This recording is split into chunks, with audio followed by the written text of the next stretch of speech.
Terima kasih Bapak Dr. Zuhud. Kita mulai. Bismillahirrahmanirrahim. Assalamualaikum warahmatullahi wabarakatuh.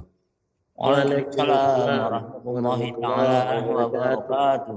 Alhamdulillah wassalatu wassalamu ala Rasulillah amma ba'du. Para hadirin yang dirahmati Allah, para ahli medis, para dokter, para perawat, dan siapapun juga yang hadir dalam acara ini dimanapun saja berada. Alhamdulillah di pagi hari yang penuh dengan curahan hujan ini Jakarta hujan nih dari tadi malam ya. Jakarta hujan nih dari kemarin malam. Dari tadi malam. Semoga bisa menambah kekhusyuan kita untuk berdiam di rumah dan mengikuti kajian ini. Karena mau keluar juga mau ngapain hujan-hujan. Amin. Semoga turunnya hujan inilah bagian dari rahmat Allah Subhanahu wa taala. Bertambah pahala kita, bertambah keberkahan kita, bertambah ilmu kita.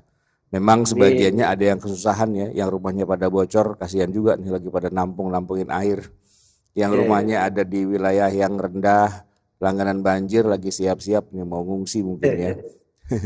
Yang mau ke tempat kerja jauh mungkin ya lagi siap-siap dengan payung dan jas hujannya dan sebagainya, tapi semua itulah bagian dari keadilan Allah, kita syukuri.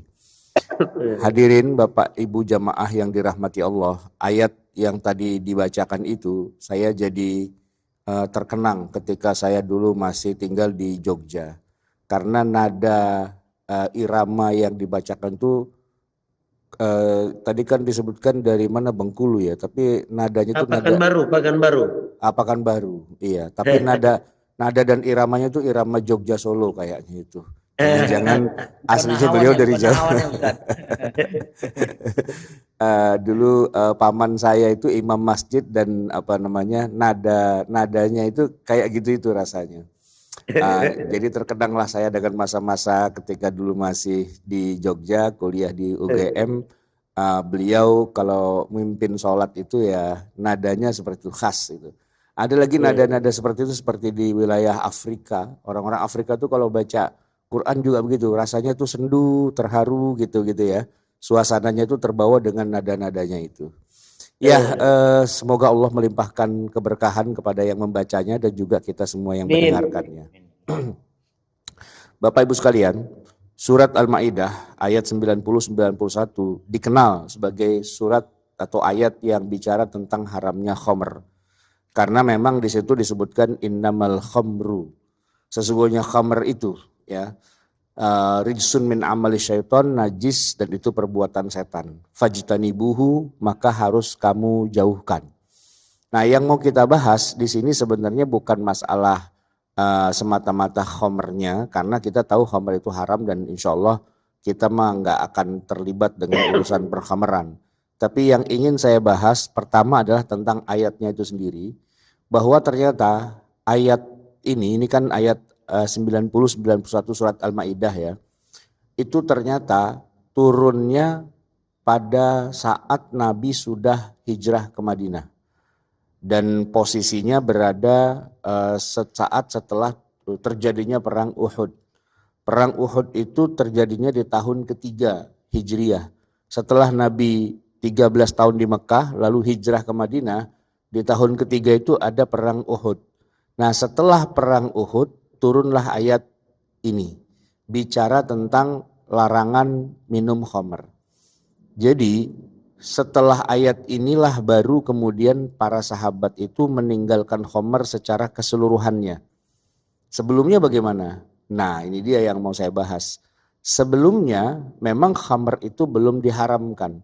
Kalaupun ada ayat yang pernah turun tentang haramnya khamr, ayatnya itu tidak secara tegas melarang minum, tapi hanya memberikan semacam sindiran-sindiran halus, bocor-bocor halus gitu saja. Tapi tidak ada katakanlah larangan yang bersifat tegas sebagaimana di ayat 91 yang tadi dibacakan itu. Di bagian akhir itu ada kata-kata fahal antum muntahun. Fahal antum muntahun itu sebenarnya kalimat tanya. Apakah kamu akan berhenti? Walaupun kalimat tanya, tetapi para ulama dan mufassir khususnya mengatakan bahwa itu bukan bertanya sebenarnya, tapi itu melarang, berhentilah kamu dari minum gitu ya. Tapi gaya bahasanya diungkapkan dengan cara bertanya. Ya mungkin kalau kita adaptasi ke dalam bahasa Indonesia, bertanyanya itu kira-kira nadanya gini, masih mau minum terus, masih mau minum terus gitu. Udah nanya tapi ngancem gitu ya. Fahal antum muntahun. Oh jadi masih mau minum terus, masih juga mau nenggak gitu. Itu udah keras itu. Dan saat itu kemudian Umar bin Khattab radhiyallahu an itu di tangannya masih ada khamr. masih minum gitu kan. Begitu ayat itu turun fahal antum muntahun, beliau mengatakan intahayna. Ya kami berhenti. Maka saat itu juga khamr yang ada di tangannya itu dibuang ke tanah gitu. Dan itu diikuti juga oleh oleh seluruh sahabat. Maksudnya hampir seluruh penduduk Madinah itu melakukannya. Saya katakan hampir karena kan Madinah itu bukan hanya orang Islam ya. Tapi yang muslim, para sahabat itu semua menumpahkan khamrnya ke tanah, ke jalan-jalan di depan rumahnya. Sehingga ada pemandangan unik hari itu. Madinah becek gitu. Beceknya bukan karena hujan. Tapi karena banyak khamr yang dibuang ke jalanan membuat khamr itu membasahi jalanan dan jalanan jadi becek gara-gara khamr begitu. Nah pertanyaannya adalah begini, kenapa Allah Subhanahu wa Ta'ala baru mengharamkan khamr di tahun ketiga Hijriyah, which is, ini mohon maaf nih kalau saya ngomong which is gitu ya, karena saya anak Jaksel jadi harus pakai which is. Which is itu adalah tahun ke-16 ya dari risalah kenabian Muhammad Shallallahu Alaihi Wasallam. Karena sebelum Nabi hijrah ke Madinah sudah ada turun ayat Al-Quran dan Nabi sudah diangkat jadi utusan Allah itu sejak 13 tahun sebelumnya. Di Mekah itu Nabi 13 tahun. Sudah turun ayat Al-Quran selama 13 tahun yaitu di Mekah plus 3 tahun yaitu di Madinah. Berarti 13 tambah 3 itu adalah 16. Kalau kita bandingkan dengan masa kenabian Muhammad Shallallahu Alaihi Wasallam yang 23 tahun, maka 16 tahun itu adalah 2/3. Bayangkan baru di 2/3 perjalanan Nabi itulah ada ayat yang secara total mengharamkan khamr. Berarti sebelum tahun ke-16 dari kenabian itu, khamr itu belum diharamkan secara total. Memang ada sebagian sahabat yang tidak minum. Begitu disindir-sindir mereka sudah tidak minum. Termasuk Nabi kita, Nabi Muhammad SAW itu belum pernah minum khamr seumur hidupnya. Tapi yang lain, ya karena begini, ini harus kita jelaskan secara jujur, bahwa khamr itu adalah bagian dari budaya bangsa. Orang Arab itu tidak bisa dipisahkan hidupnya dari khamr. Karena dia adalah bagian utuh dari budaya bangsa. Setiap orang Arab kumpul maka harus ada khamrnya. Enggak sah mereka kumpul-kumpul kalau tidak ada khamr. Harus khamr begitu. Karena itu mencairkan suasana ya, bahkan katakanlah misalnya mereka kan orang Mekah itu mereka pedagang ya. Kalau deal masalah bisnis itu belum tercapai, ya caranya kan dengan cara ngelobi. Nah ngelobi itu ya bawa khamr gitu. Ini saya bawain khamr yang paling enak yang udah usianya sekian puluh tahun misalnya begitu kan. Dan memang terkenal orang Mekah tuh jago bikin khamr. Mereka pandai melakukan fermentasi ya atas kurma dan anggur gitu ya. Karena kan mereka pedagang dan salah satu, nah ini yang menarik, salah satu komoditas paling menguntungkan yang dijual oleh orang-orang musyrikin Mekah alias orang Quraisy itu adalah khamr. Mereka produsen, mereka adalah pabrikan. Jadi disebutkan kalau di Mekah itu turun ayat tentang khamr ya, tentang minuman yang memabukkan, tetapi konteksnya bukan melarang. Konteksnya malah sedang ayo bikin yang banyak, ayo jualan, ayo dapat untung yang besar dari khamr. Ayatnya itu ada di dalam surat An-Nahl, surat ke-16 yang artinya madu. Ayatnya ayat 67 ketika Allah Subhanahu wa taala berfirman, a'udzubillahi minasyaitonirrajim, wa min thamaratin nakhili wal a'nabi tattakhiduna minhu sakaran wa rizqan hasana. Wa min, dan dari, samarat hasil panen an-nakhili wal a'nab. An-nakhil itu pohon kurma, wal a'nab itu ya buah anggur. Dari hasil panen kurma, kan kurma berlimpah tuh ya, anggur begitu juga berlimpah. Itu kalau dimakan sekaligus gitu ya banyak yang terbuang. Kenapa? Karena nggak mungkin dikonsumsi habis ketika panen begitu kan. Harus disimpan dalam bentuk waktu yang lama. Dan kalau disimpan sekedar dikeringkan saja, harganya akan lama-lama turun dan karena kualitasnya juga lama-lama akan busuk ya kan. Nah, bagaimana kemudian hasil panen yang berlimpah itu bisa disimpan dalam waktu yang lama tapi harganya naik terus. Nah, caranya adalah dengan cara dilakukan fermentasi. Wa min thamaratin nakhili wal a'nabi tattakhiduna minhu sakaron. Kamu fermentasikan sampai dia bisa memabukkan.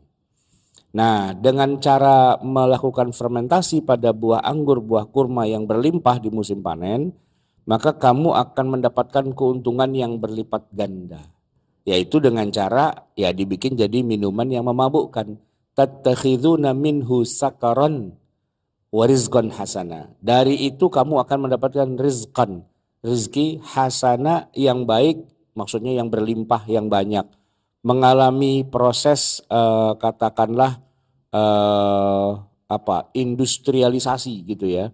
Dari yang cuman sekedar menjual bahan mentah kepada menjual bahan yang sudah jadi gitu ya. Kalau zaman sekarang tuh istilahnya adalah downstreaming atau populernya dengan istilah hilirisasi. Nah, ini ayat hilirisasi sudah ada nih zaman segitu. Cuman yang dilakukan hilirisasi adalah kurma dan anggur. Jangan jual kurma apa adanya, jangan jual anggur apa adanya, jangan. Diolah dulu. Ya kalau kita kan punya nikel gitu ya, jangan biji nikel itu dijual begitu saja, itu kita nggak dapat untung apa-apa. Olah dulu pakai smelter dan sebagainya dengan target itu sudah jadi nikel yang nilainya sudah berkali-kali lipat dari cuman biji nikel kan begitu. Ini kan sekarang program pemerintah itu kan melakukan hilirisasi, bahasa Inggrisnya downstreaming gitu ya.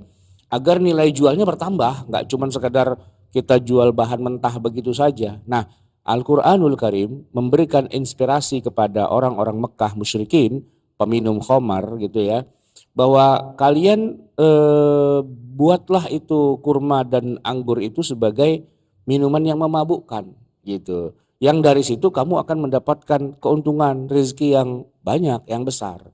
Itu kalau boleh mau dicatat silahkan itu surat An-Nahl. Surat ke-16 ayatnya ayat 67. Wa min thamaratin nakhili wal a'nabi tattakhiduna minhu sakaran wa rizqan hasana. Para mufassir diantaranya Dr. Wahbah Az-Zuhaili, beliau punya tafsir 30 juz, tafsir Al-Munir, ketika membahas ayat tersebut mengatakan kalau surat Al-Maidah ayat 90-91 yang tadi udah kita bahas lebih dulu itu adalah ayat terakhir tentang khamr, maka surat An-Nahl ayat 67 adalah justru ayat pertama tentang khamr. Nah tetapi isinya berbeda. Kalau di Al-Maidah 90-91 dilarangnya khamr secara keseluruhan, ya termasuk nggak boleh minum atau menjualnya atau bisnis dan sebagainya. Tapi justru di ayat yang turun pertama kali tentang khamr yaitu di Mekah, Allah malah semacam memberi inspirasi. Ayo bisnis aja khamr gitu. Kenapa kok Allah memerintahkan bisnis khamr? Karena itu adalah perdagangan yang menguntungkan. Karena dari bahan baku diolah menjadi bahan yang sudah jadi, harganya berkali lipat, dari situ kamu dapat rezeki yang banyak. Tapi dengan catatan bahwa pada saat itu ternyata memang Allah belum berkehendak untuk mengharamkan khamr. Apa pelajaran yang bisa kita ambil dari dua ayat ini? Oh, ternyata syariat Islam itu memang turun secara bertahap. Tidak sekaligus, tidak seperti ketika Allah turunkan Taurat atau Injil kepada Yahudi dan Nasrani.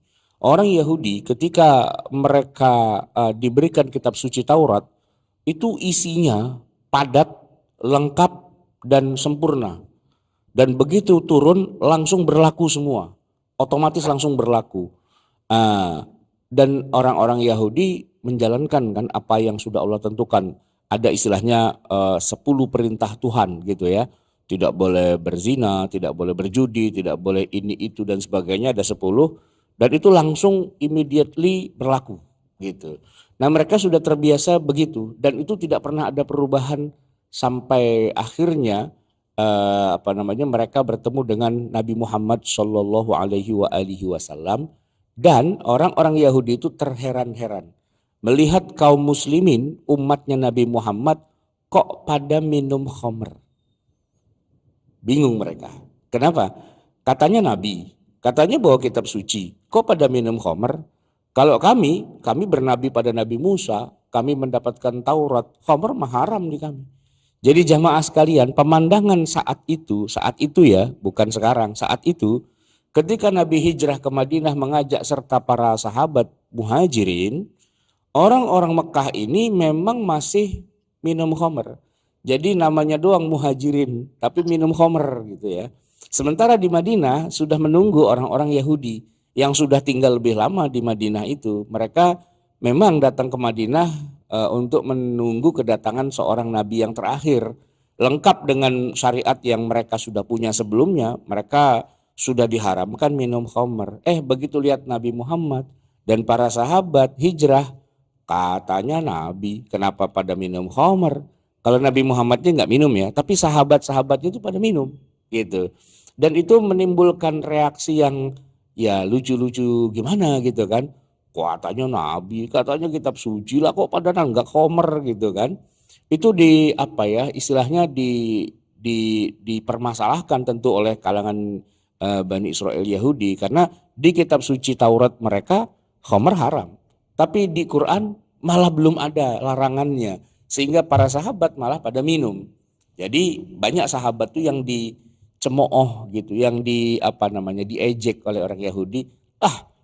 Keislaman kalian tuh palsu gitu. Kenapa?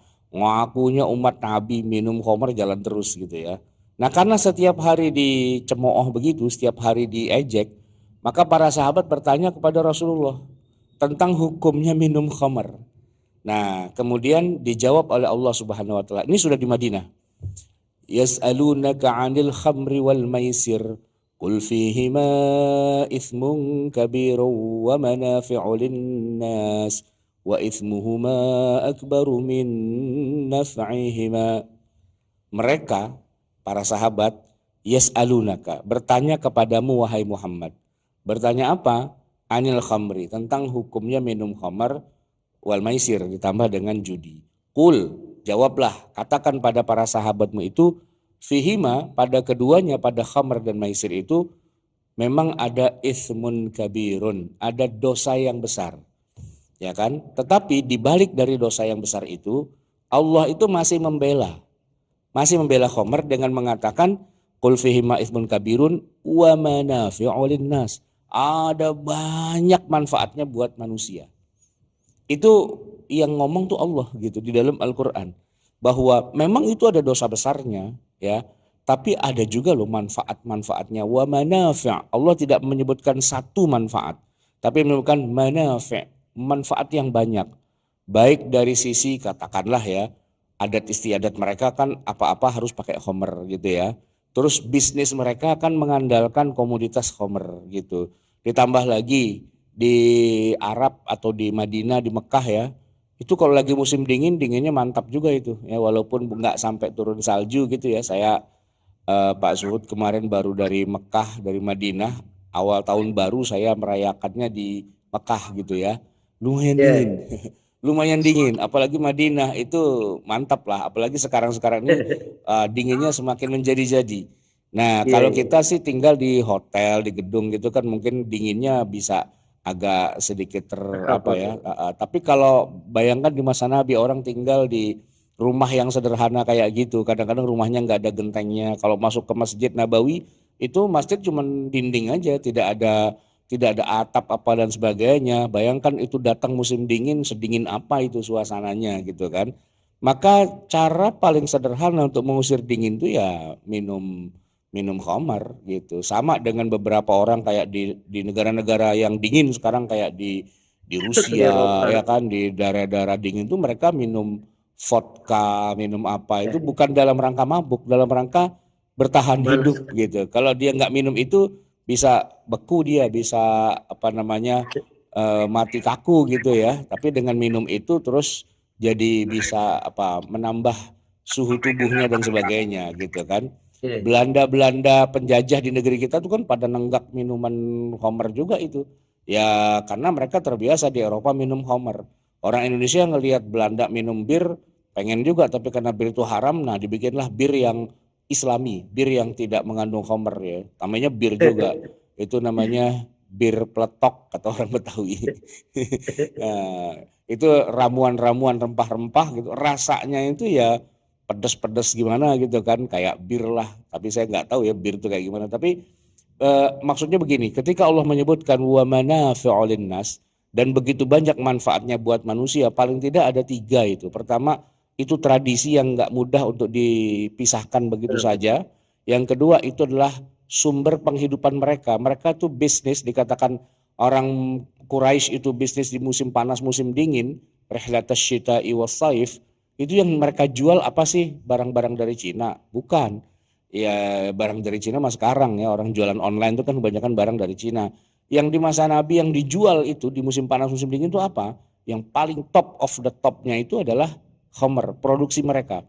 Mereka biasa beli kurma, lalu kurma itu mereka olah, lalu mereka fermentasi dan mereka jual dalam bentuk khamr. Itu harganya naik berkali-kali lipat gitu dari modalnya yang cuman beli kurma atau beli anggur.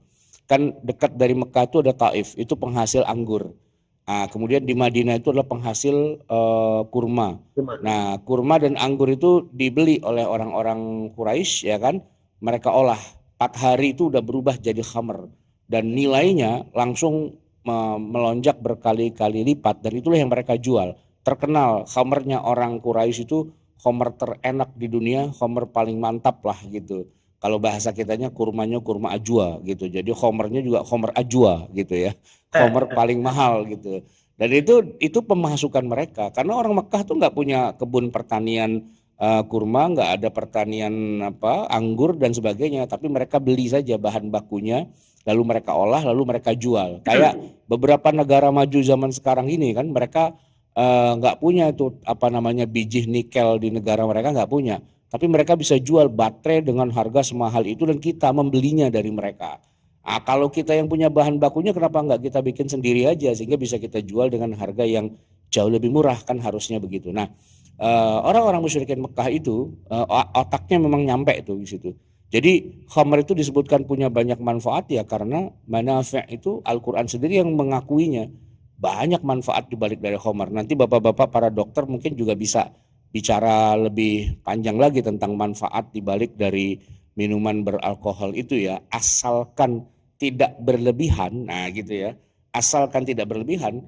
Medisin atau obat-obatan itu juga ya dilarutkan dengan menggunakan alkohol kan, karena alkohol itu pelarut yang paling mudah gitu. Nah dengan syarat jumlahnya atau katakanlah kadarnya itu tidak terlalu banyak. Beberapa orang di belahan dunia lain di luar Indonesia, di Eropa, di Amerika, di mana-mana minum khamr memang bukan buat mabuk, minum khamr memang buat tadi semua manfaat tadi itu. Mereka kalau minum wine itu ya buat perjamuan ya sekedar wine aja yang mungkin minumnya 1, 2, 3 teguk aja gitu kan. Tidak sampai drunk, tidak sampai mabok begitu kan. Nah artinya Al-Quran pada saat turun ayat yang kedua tentang khamr menyebutkan begitu banyak manfaatnya dari khamr itu. Sehingga alhasil mereka yang tidak minum khamr ada, tapi lebih banyak lagi yang tetap masih minum khamr. Setelah ayat Quran mengatakan bahwa manafi'u linnas, maka setiap orang Yahudi nanya, lu katanya agamanya Islam, katanya ikut Nabi, katanya punya kitab suci, kok minum khamr? Mereka jawab, di dalam khamr ini ada banyak manfaatnya. Asal ente tahu aja gitu. Jadi jangan main haram-haramin gitu aja. Kalau dia ada manfaatnya kenapa tidak? Gitu. Waktu itu ya argumentasinya adalah waktu ketika ayat itu turun. Belum lagi ayat yang terakhir turun. Jadi ini masih etape yang kedua. Nah, masuk lagi etape yang ketiga, turunnya berdasarkan satu kasus di mana ada salah seorang sahabat Nabi ketika sholat itu dia bacanya ngawur. Diidentifikasi ternyata indikatornya dia tuh ngawurnya karena dia masih mabok. Sebelum sholat dia sempat mabok dan ketika dia sholat pengaruh alkoholnya itu masih ada. Sehingga dia bacaannya itu kacau, berantakan gitu kan. Ada sebagian riwayat mengatakan dia baca surat Al-Kafirun yang terbalik-balik, dan memang ayat itu kan memang rada jungkir balik sebenarnya kan. Qul ya ayyuhal kafirun la a'budu ma ta'budun. Wahai orang kafir, aku tidak menyembah Tuhan yang kamu sembah. Ternyata dia bacanya kebalik. Ya ayyuhal kafirun a'budu ma ta'budun. Aku menyembah Tuhan yang kamu sembah. Gitu. Dan kamu pun menyembah Tuhan yang aku sembah. Lah ini malah kebolak-balik begini, imam kacau juga nih kan. Begitu dicek, bau alkohol mulutnya gitu kan. Oh ternyata dia habis minum khamr, pengaruh alkoholnya masih kuat, dan dia datang waktu sholat. Nah dari situ kemudian turun ayat yang bunyinya la taqrabus shalah wa antum sukaro. Kamu jangan mendekati sholat sedangkan kamu dalam keadaan mabuk. Nah sejak ayat itu turun, Allah Subhanahu wa taala mengharamkan minum khamr kalau dikit lagi mau sholat. Alasannya atau ilatnya karena takut kalau sholat itu mabuk gitu. Jadi bacaannya rusak, bacaannya kacau, merusak ibadah. Ilat keharaman khamr saat itu semata-mata hanya karena takut sholatnya jadi rusak. Sehingga kalau minum khamrnya sesudah sholat itu tidak apa-apa. Yang haram itu kalau menjelang atau sebelum sholat. Misalnya nih, biasa mereka pada ngerumpi, pada ngeriung gitu ya, menjelang matahari terbenam. Biasanya mereka ngumpul dan di situ mereka minum gitu kan. Pada kumpul pasti pada minum. Beberapa suku di negeri kita begitu juga kan. Opung saya itu orang mana, Sumatera Utara ya kan, kumpul di kampungnya itu ya harus ada tuak, karena kumpul tidak ada tuak itu tidak sah begitu kan, udah jadi budaya begitu kan, kumpul tuak gitu. Nah ini mereka orang Arab gitu juga, kumpul dan harus ada arak, harus ada khamr gitu kan. Tapi sejak turun ayat itu, kumpul-kumpul mereka sebelum matahari terbenam itu sudah tidak ada khamrnya lagi. Kenapa? Bentar lagi maghrib gitu. Jangan sampai kita ngaco ketika lagi sholat gitu alasannya. Nah setelah maghrib mereka biasanya masih bisa minum tuh. Tapi karena bentar lagi isya, mereka tidak minum lagi. Tunggu sampai sholat isya selesai. Nah kalau sholat isya udah selesai kan subuh masih lama. Di situ mereka pada nenggak lagi gitu ya. Jadi tidak minum khamrnya itu sifatnya temporal ketika menjelang sholat. Dan itu alasannya. Alasan kenapa tidak boleh minum khamr adalah karena takut merusak sholat. Kalau sholatnya masih lama, masih jauh, nggak apa-apa minum khamr, silahkan saja dan tidak ada larangan untuk itu. Nah kalau kita perhatikan ayat yang bunyinya la taqrabus sholata wa antum sukara, itu turunnya itu secara urut-urutan dengan ayat-ayat khamr yang lain, itu adalah urutan yang ketiga. Jadi ayat pertama sama sekali tidak mengharamkan khamr. Ayat yang kedua ya mengharamkan kalau nggak ada manfaatnya. Itu mirip dengan lagunya Oma Irama, begadang jangan begadang. Ya kan bunyinya begini, begadang jangan begadang kalau tiada artinya gitu kan. Begadang boleh saja kalau ada perlunya kan gitu. Nah itu kalau syair itu kita ganti minum khamar kan begadang. Mabok jangan mabok kalau tiada artinya, tapi mabok boleh saja kalau ada perlunya. Gitu. Kalau ada perlunya mabok nggak apa-apa. Lagi kesal sama bini mabok gitu. Lagi dompet tanggung bulan mabok gitu kan. Lagi punya masalah apa mabok gitu. Karena pelariannya ke alkohol gitu. Itu seolah-olah seperti itu. Maka sebagian sahabat itu sudah tidak mabok, tapi sebagian lagi ya pada mabok. Karena itu mau nggak mau itu bagian dari kehidupan mereka. Itu ayat yang kedua turun. Nah ayat yang ketiga turun, ilatnya adalah terkait dengan masalah sholat, merusak sholat. Barulah kemudian kita bicara tentang ayat yang terakhir lagi kita baca ini, Al-Ma'idah 90-91, ilatnya tidak ada karena ekonomi, tidak ada karena kebiasaan, tidak ada karena ngusir hawa dingin dan sebagainya. Pokoknya haram titik, mau berhenti enggak lo? Gitu kira-kira. Bahasa Betawinya begitu. Fahal antum muntahun. Mau berhenti apa enggak? Gitu. Itu udah ancaman gitu. Dan pada saat itu semua khamr dibuang ke jalanan. Nah yang menarik sebenarnya ayat yang tadi kita baca ya, surat Al-Ma'idah ayat 90-91 itu masih menyebutkan tentang ilatnya. Walaupun ternyata pada akhirnya kita sepakat ilatnya bukan karena itu. Kan ayat 91 mengatakan Allah menginginkan dibalik dari khamr itu, ya syaitan itu yuridu syaitanu ayyuqi'a bainakumul adawata wal baghdha'a fil khamri. Setan itu menginginkan agar kamu berpecah atau berseteru dengan sesama kamu itu gara-gara khamr, ya kan? Yuridu syaitanu ayyuqi'a bainakumul adawah. Terjadi permusuhan di antara kalian gara-gara mabuk, gitu kan? Wal baghdha'a fil khamri wal maisir wa yasuddukum an sabilillah, dan mencegah kamu dari jihad perang di jalan Allah, ya kan? Wa anis shalah, dan mencegah kamu dari sholat. Dengan adanya khamr itu setan ingin mentargetkan 3 hal, yaitu kamu berantem sama kamu sendiri gara-gara kamu mabok, gitu kan? Permusuhan, perpecahan, terus kamu jadi nggak bisa berjihad dan kamu jadi nggak bisa sholat, ya kan? Kalau menurut ayat 91 itulah targetnya setan, gitu kan? Nah, tetapi hadirin jamaah sekalian yang dirahmati Allah, ketika kita tidak minum khamr, alasannya bukan karena 3 itu.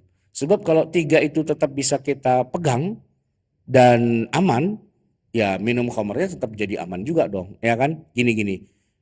Setan menginginkan kalau kalian tetap minum khamr, kalian akan perang dan akan berantem satu sama lain. Oke, itu alasannya. Sekarang bagaimana hukumnya minum khamr kalau kita tetap bisa menjaga persaudaraan dan tidak terjadi permusuhan? Apakah khamr jadi halal? Karena sebagian orang akan mengatakan justru dengan adanya khamr itu persaudaraan kita jadi cair, ya kan? Ribut-ribut urusan bisnis, urusan politik, urusan apa dan sebagainya cairlah dengan adanya khamr. Nah, berarti kita dengan khamr itu malah menjalin persahabatan dan persaudaraan. Nah, padahal setan dikatakan dalam surat Al-Maidah ayat 91 itu menginginkan dibalik dari khamr itu ada perpecahan. Justru sekarang perpecahannya enggak, ya kan? Apakah khamrnya jadi halal? Ya jawabannya kan tetap haram kan? Karena perpecahan itu bukan tujuan utama dari minum khamr sebenarnya. Atau wa yasuddukum an sabilillah, dan mencegah kamu dari berjihad di jalan Allah. Sekarang gini, minum khamr tetap jalan tapi jihad jalan juga. Kan harusnya enggak jadi masalah dong, ya kan? Atau wa anis shalah, dan dari sholat. Ya udah kalau gitu kita minum khamrnya jauh sebelum waktu sholat, misalnya ntar zuhur masih lama kan? Sekarang baru jam 7 minum khamr aja sekarang, toh nanti masih jam 12, pada saat itu kita pengaruh alkoholnya udah hilang. Apakah itu bisa dijadikan alasan? Jawabannya tentu saja tidak bisa. Karena itu semua jatuhnya adalah hikmah. Awalnya setan itu menginginkan itu semua lewat khamr. Tapi ketika Allah bilang pokoknya khamr haram, apapun alasannya, selesai berarti. Nah, dengan itu maka setan ketutup jalannya, gitu kan. Nah, tetapi hadirin jamaah Bapak Ibu yang dirahmati Allah, pertanyaan terakhirnya itu adalah begini, ya. Apa yang menjadi ilat keharaman orang minum khamr? Apa ilatnya? Di mana letak titik haramnya? Pada bagian mananya? Sebab begini, memang untuk membuat khamr itu ada katakanlah proses yang tadi saya sebut dengan istilah fermentasi, ya kan? Hampir semua khamr yang dikenal oleh Nabi dan para sahabat itu semua adalah hasil fermentasi, ya kan? Ya. Pertanyaannya dibalik sekarang. Apakah segala bentuk proses fermentasi berarti itu adalah haram? Berarti itu adalah khamr? Nah, ini pertanyaan dibalik, ini pertanyaan ilmiah nih. Kalau para dokter harusnya nyambung nih, insya Allah gitu ya. Kan gini, Allah mengharamkan khamr. Kenapa? Apa yang membuat khamr jadi haram? Kalau kita coba cari-cari gitu ya, di mananya ya letak haramnya? Oh mungkin karena dari kurma jadi khamr itu kan ada proses fermentasi. Jangan-jangan fermentasinya ini yang membuatnya dia menjadi haram. Nah, pertanyaannya sekarang, apakah semua fermentasi itu membuat suatu makanan atau bahan apa itu jadi haram atau bagaimana? Nah, ini kerjaan para ulama nih, panjang mereka memikirkannya lama-lama gitu, dan kita nggak usah ikut mikirin, kita ambil hasilnya aja. Jawabannya tidak. Nah, gitu. Jawabannya yang bikin haram itu bukan fermentasinya.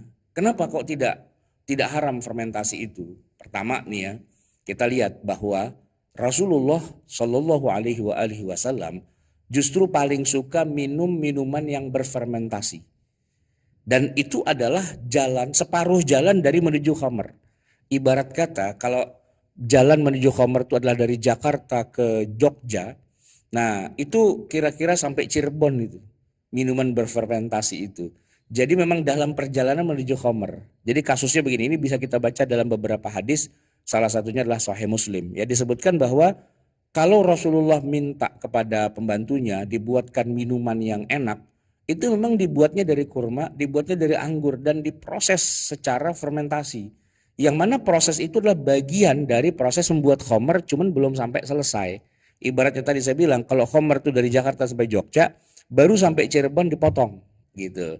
Jadi di malam Senin Rasulullah bilang kepada pembantunya, buatkan saya minuman ya yang berfermentasi. Jadi bukan cuman air, bukan cuman jus, tapi jus yang dikasih ragi berfermentasi. Biar rasanya tuh enak, gerejes-gerejes, kenyes-kenyes, kecut-kecut gitulah ya. Nah, begitu diproses dimulai malam Senin, hari Seninnya mulai bereaksi itu ya minuman berfermentasinya itu. Dan Nabi minum hari Senin, aman. Karena juga belum mabuk kan gitu. Hari Selasa semakin kuat itu fermentasinya. Dan Nabi masih minum juga gitu. Nah tapi di hari Rabu Nabi minum di pagi, kalau sore sudah tidak diminum. Tergantung, kalau udah menyengat sekali Nabi sudah tidak minum. Tapi Nabi belum mengharamkan karena itu disuruh minum saja pembantunya atau siapa, kasih orang lah gitu. Nabi udah gak kuat kalau yang udah fermentasinya terlalu kental. Nah begitu masuk hari Kamis, resmilah itu sudah jadi khamr. Dan itu resmi menjadi haram gitu ya. Nah maka proses menuju khamr separuh jalannya itu halal.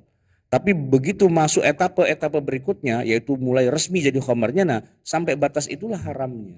Nah oleh karena itu kita tidak bisa mengatakan semua fermentasi itu haram, tidak. Karena kalau fermentasi haram berarti kita makan peyum ya. Saya bacanya harus saya ejak peyum gitu ya. Peyem itu haram gitu kan. Peyum. Peyem itu haram karena dia fermentasi. Tempe pun juga prinsip dasarnya fermentasi gitu kan. Yogurt itu juga fermentasi. Dan berapa banyak makanan-makanan tape itu fermentasi gitu kan. Berapa banyak semua itu mengalami fermentasi. Tapi apa otomatis semua fermentasi haram? Oh ternyata tidak. Sebab apa? Karena fermentasi itu cuma bagian jalanan dari menuju kepada khamr tapi tidak sampai kepada khamr. Nah gitu.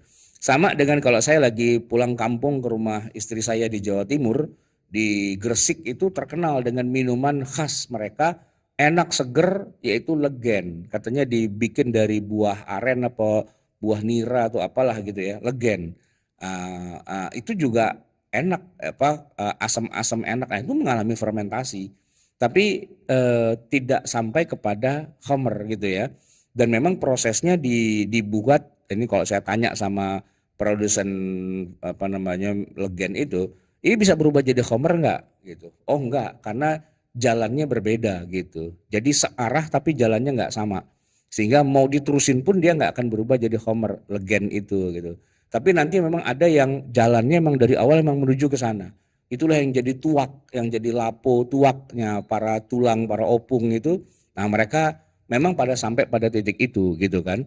Nah sementara kalau cuma berhenti sampai pada minuman berfermentasi saja, ya kan, nah, itu tidak jadi masalah. Itu poin yang pertama. Nah poin yang kedua, kalau secara modern minuman yang berfermentasi atau yang katakanlah memabukkan itu, para ahli mengatakan itu karena dia mengandung etanol. Ya, atau bahasa awamnya mungkin kita gampangnya nyebut alkohol gitu ya.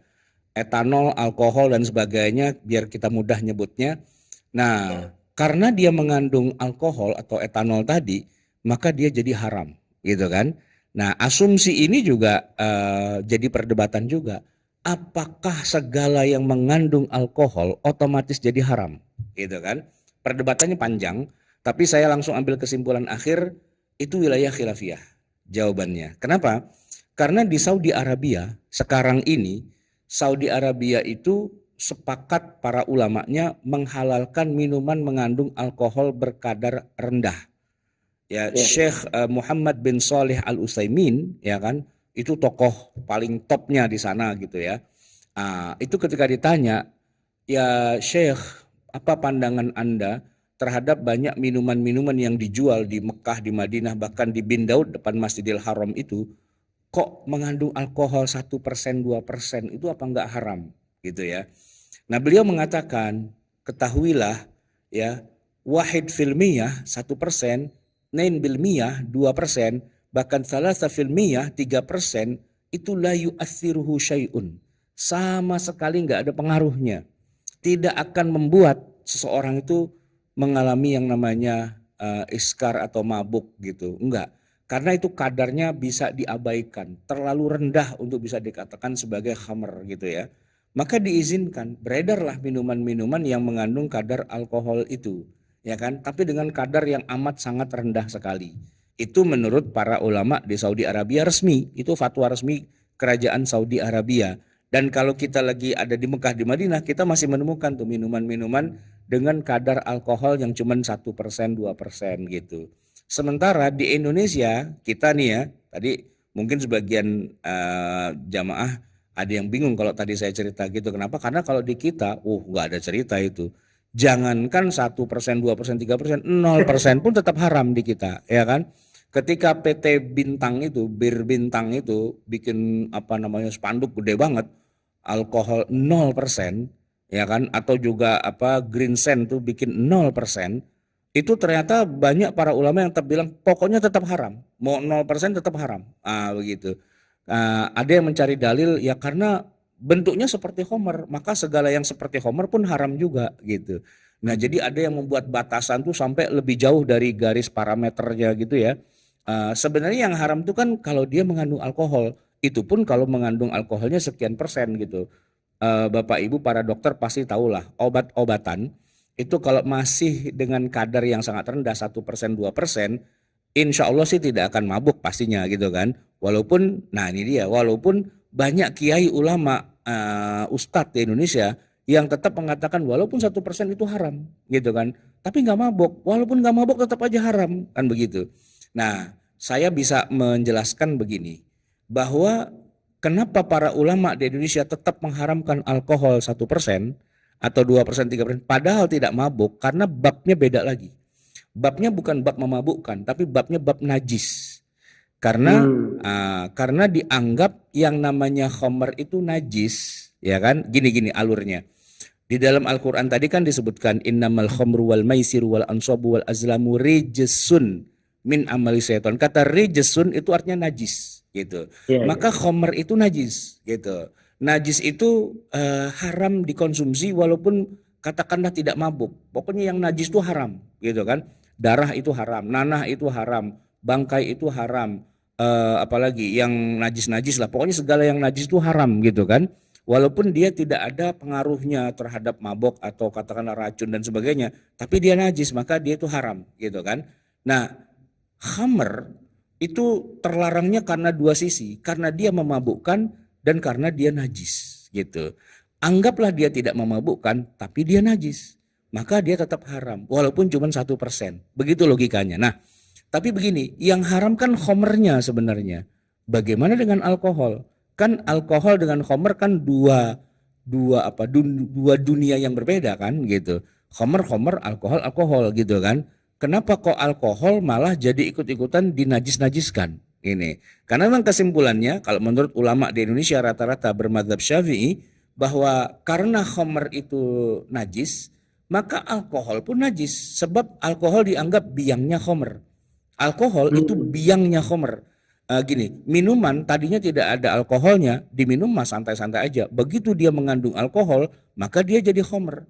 Oleh karena itu bisa dikatakan secara filosofis gitu ya, bahwa alkohol itu adalah biangnya khamr. Sumber kekhamran itu adanya di alkohol. Maka alkohol itu harus kita anggap sebagai biangnya najis gitu kan. Nah, ketika si biang najis ini ada di dalam makanan atau obat atau parfum atau apa atau kosmetik kita ya kan mengandung alkohol walaupun cuma 0,0001%, tapi itu adalah benda najis gitu. Nah, maka dia akan menajiskan semua, maka haram. Nah, dari situlah kemudian banyak bisnis minyak wangi non alkohol. Gitu kan. Kenapa? Karena alkohol itu sudah didakwa sebagai biangnya najis. Begitu oleh kalangan ulama mazhab Syafi'i. Nah, tentu saja itu adalah debatable gitu ya. Majelis Ulama Indonesia kemudian membedakan ada dua jenis alkohol gitu ya. Ada dua jenis alkohol. Ada alkohol yang memang itu najis walaupun cuma 0,01% gitu ya. Tapi ada alkohol yang tidak najis. Tergantung. Kan kenajisan alkohol kan karena pengaruhnya dia adalah bagian dari khamr gitu kan. Nah, maka Majelis Ulama dalam fatwanya resmi bisa kita baca di dalam fatwanya, ada 2 jenis alkohol. Ada alkohol yang najis, yaitu alkohol yang dibuat atau dibikin, diproduksi dari khamr. Dia khamr baru kemudian diambillah alkoholnya, maka itu alkohol yang najis gitu. Tapi kalau alkohol yang murni dalam arti dia diambil dari bahan bakunya, entah singkong, entah tebu, entah beras, apapun lah gitu sumbernya, kemudian diolah langsung jadi alkohol, tidak pernah lewat proses jadi khamr, maka dia tidak pernah mengalami proses penajisan. Kan yang najis khamrnya. Nah, dia itu tidak pernah jadi khamr. Jadi sejak dari bahan baku kepada alkohol tidak melewati fase dia tuh jadi khamr. Langsung dia jadi alkohol. Maka dari mana dia bisa dibilang najis? Kan dia nggak pernah jadi khamr, begitu. Oleh karena itu Majelis Ulama Indonesia membagi 2 itu yang namanya alkohol. Ada alkohol najis, yaitu alkohol yang diproduksi dengan bahan baku dari khamr. Khamr diproses jadi alkohol, gitu kan? Dengan alkohol yang satu lagi, yaitu alkohol yang diproduksi dari bahan mentahnya, yang halal pastinya kan, kayak singkong itu kan halal gitu kan. Nah, dia diproses langsung straightforward tanpa melewati rest area alkohol. Dia langsung finish gitu, langsung tanpa rest area khamr. Dia tidak pernah jadi khamr seumur-umur, dia langsung jadi alkohol. Dan itu tidak ada dalil atau dasar kok dia bisa jadi najis. Kan dia tidak pernah kerasukan khamr di dalamnya. Begitu. Maka Majelis Ulama Indonesia mengatakan alkohol-alkohol yang digunakan di dalam dunia industri itu bukanlah alkohol untuk mabok gitu kan, bukan khamr dia. Termasuk alkohol yang diproduksi untuk dunia medis, katakanlah hand sanitizer gitu ya, atau buat apalah macam-macam dalam dunia medis pasti ada, termasuk untuk pencampuran obat-obatan. Nah, alkoholnya itu diproduksi langsung dari bahan bakunya tanpa lewat etape atau fase yang disebut dengan khamr. Maka dia tidak najis gitu. Sudah tidak najis karena jumlahnya sedikit juga tidak memabukkan. Berarti hukumnya halal gitu kan. Halal dalam arti dikonsumsi, halal dalam arti tidak memabukkan begitu. Menurut pendapat yang kedua, dan itu diterima di dalam Majelis Ulama Indonesia, tapi tetap dengan menghormati yang mengatakan bahwa alkohol itu tetap najis dan haram gitu kan. Nah, kebanyakan ulama mazhab Syafi'i di Indonesia kalau mereka jebolan dari pesantren tradisional, baca kitab kuning dan sebagainya, pastinya akan mengharamkan alkohol. Bukan hanya karena alkohol itu khamr, tapi karena alkohol itu najis. Maka kita dihadapkan pada sebuah dilema, bukan dilema sih ya, perbedaan pendapat antara mereka yang menajis-najiskan alkohol dengan mereka yang mengatakan tidak najis. Antara mereka yang mengatakan pokoknya haram walaupun cuma setetes, dengan mereka yang mengatakan tidak, kalau dia tidak memabukkan ya tidak apa-apa. Nah, contohnya adalah kerajaan Saudi Arabia, mereka punya pendapat bahwa alkohol itu pertama tidak najis, yang kedua tidak memabukkan kalau kadarnya masih 1 atau 2 atau 3% saja. Mungkin kalau sudah di atas dari 5-6%, mungkin 7%, 10%, nah itulah yang dikatakan wine atau dikatakan minuman keras gitu ya. Tapi kalau baru cuma 1-2% itu tidak keras, itu lembek gitu, minuman lembek apa minuman lunak lah gitu ya. Maka dijual di pasar-pasar di Saudi Arabia begitu. Nah, maka dalam hal ini kita harus paham juga bahwa ketika menarik kesimpulan hukum ternyata para ulama agak ya punya ruang yang agak bebas gitu ya. Apa ini jadi haram, apakah ini jadi halal dan sebagainya. Walaupun ayat Al-Qur'annya sebenarnya cuma mengatakan bahwa khamr itu tidak boleh diminum. Tapi kalau sudah masuk kepada level yang lebih detail lagi, bagian dari khamr yaitu alkohol, maka itu tidak itu tidak menjadi kaku gitu kesimpulannya. So berarti hadirin jamaah sekalian, haramnya khamr itu disepakatilah oleh para ulama, haramnya karena iskar, karena dia memabukkan. Dan apapun zat yang dikonsumsi oleh manusia yang mengakibatkan dia mengalami iskar, maka itu dikias sebagai khamr. Maka ganja, walaupun wujud fisiknya bukan minuman dan bahkan juga tidak mengandung alkohol, ganja kan nggak mengandung alkohol kan, karena juga tidak dikonsumsi dalam arti dibuat jus gitu kan. Daun ganja itu dijemur, dikeringkan, lalu setelah kering banget dijadiin rokok, dilinting, lalu dibakar, asapnya itu yang disedot, terus ditahan di paru-paru yang lama, lalu stone gitu ya, fly gitu kan. Nah, itu kan mabok tuh stone kayak gitu kan. Nah, itu ganja berarti dihukumi sebagaimana hukumnya khamr, ya kan. Maka keluar tuh yang namanya kaidah kullu muskirin khamrun. Segala yang muskir, yang membuat mabok, itu adalah khamr, ya kan. Nah, maka termasuk obat-obatan drug gitu ya, yang dikonsumsi tanpa petunjuk dari dokter, ya kan, obat-obat penenang atau katakanlah opium gitu ya, termasuk juga ini nih penghilang rasa sakit itu apa, obat anestesi gitu ya, obat penenang atau apa namanya kalau disebut tuh morfin ya kan, tentara-tentara lagi perang itu kan kalau kena luka itu kan dikasih morfin gitu biar dia nggak kesakitan kan. Itu kan fungsinya jelas untuk menghilangkan rasa sakit gitu, anestesi sebenarnya kan. Tapi kalau digunakan di luar kepentingan itu, buat dia setun, buat dia fly, nah kan itu sama juga dengan dia mabok gitu kan. Maka itu semua masuk dalam kategori khamr. Kullu muskirin khamrun, semua yang muskir itu khamr. Terakhir Bapak Ibu sekalian, pertanyaannya adalah pertanyaan yang sangat paling penting, yaitu apa yang dimaksud dengan mabuk. Ini pertanyaan paling penting karena dalam bahasa Indonesia kata mabuk tuh punya makna yang kemana-mana, punya penyebutan yang aneh-aneh. Ada istilahnya mabok judi, gitu. Orang kalau mabok judi itu dia tuh sebenarnya mabok apa enggak? Ya kalau secara medisnya dia tidak mabok, cuman bahasa mabok itu dipinjam untuk mengistilahkan orang yang doyannya judi, apa-apa judi, wah dibilang mabok judi. Bahkan ada juga istilahnya mabok darat. Nah ini istilah medis juga sebenarnya kan. Saya nggak tahu kalau dalam bahasa kedokteran tuh orang kalau naik mobil terus apa namanya pusing buyer gitu ya. Itu kan bahasa awamnya kan mabok. Sampai ada obat yang terkenal sekali Antimo. Ada lagunya tuh Antimo obat anti mabok gitu kan. Mabok darat, laut dan udara. Minumlah sebelum berpergian. Antimo menyenangkan perjalanan Anda. Itu iklan jadul tahun 80-an saya masih ingat tuh. Wah berarti dalam waktu itu saya mikirnya gini, kalau ada orang mabok ya kan minum minumannya kasih aja Antimo kan hilang gitu. Padahal kan mabok yang dimaksud pastinya bukan mabok yang dimaksud gitu ya. Mabok Antimo itu mabok perjalanan. Nah cuman orang Indonesia menyebutnya mabok gitu. Orang Barat sih nggak bilang drunk gitu, enggak.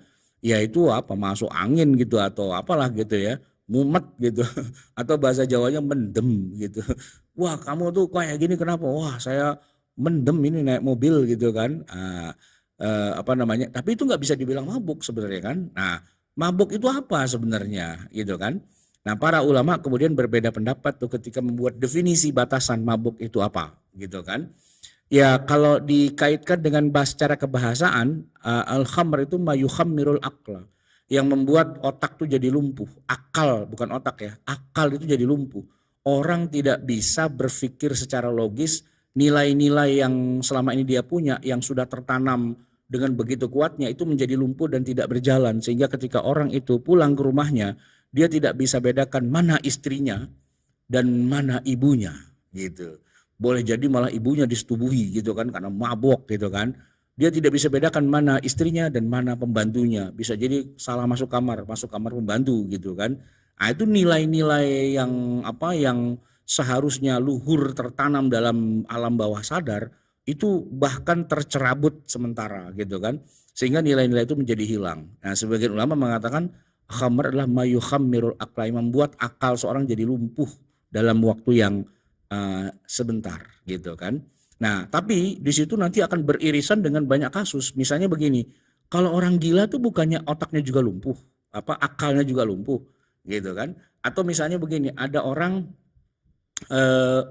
dia tidak minum, bukan mabuk, tapi dia ngantuk, gitu. Dalam keadaan ngantuk, kayak dokter lagi ngasih obat bius kepada pasiennya, suruh hitung dari 100, dari 1 sampai 100 itu baru hitungan ke 8, 9, 10 dia udah nggak apa namanya nggak sadar gitu kan.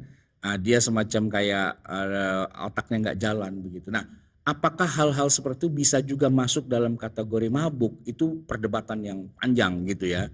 Tetapi pada akhirnya kemudian kebanyakan ulama modern hari ini mengatakan apa namanya obat-obat penenang ya itu dimasukkan dalam kategori khamr juga. ya. Al-mukhaddir dalam bahasa Arab tuh al-mukhaddir. Itu bahasa kitanya narkoba. Ya, sebenarnya kan orang kalau minum obat ya, overdosis gitu, ya kan, ada yang bisa langsung mati, ada yang sakit apa gitu, tapi ada juga yang dia jadi stun begitu, jadi apa. Nah, itu kan sebenarnya bukan mabuk sebenarnya kalau secara medisnya begitu. Tapi keadaannya mirip persis sebangun seruang dengan orang mabuk.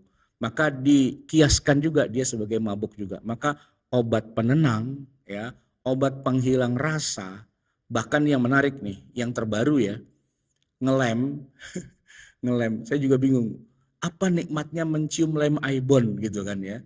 Itu udah jadi kebiasaan. Nah, sebagian ulama mengatakan kalau ada orang suka ngelem gitu ya, nyiumin lem Aibon yang cap apa gitu kan, terus dia ciumin gitu ya. Terus dia kemudian kayak dapat sebuah masuk ke alam lain gitu dengan terapi aroma, itu mabuk juga. Gitu. Nah, oleh karena itu maka segala yang memabukkan dalam tanda petik itu dianggap sebagai khomer begitu. Jamaah Bapak Ibu sekalian yang dirahmati Allah, itulah kajian yang sifatnya belum tuntas ya, karena ini masih berupa pancingan-pancingan ya untuk bisa nanti ditanggapi. Tapi sebelum kita diskusi saya akan kembalikan dulu kepada pimpinan acara. Tafadhol, silakan.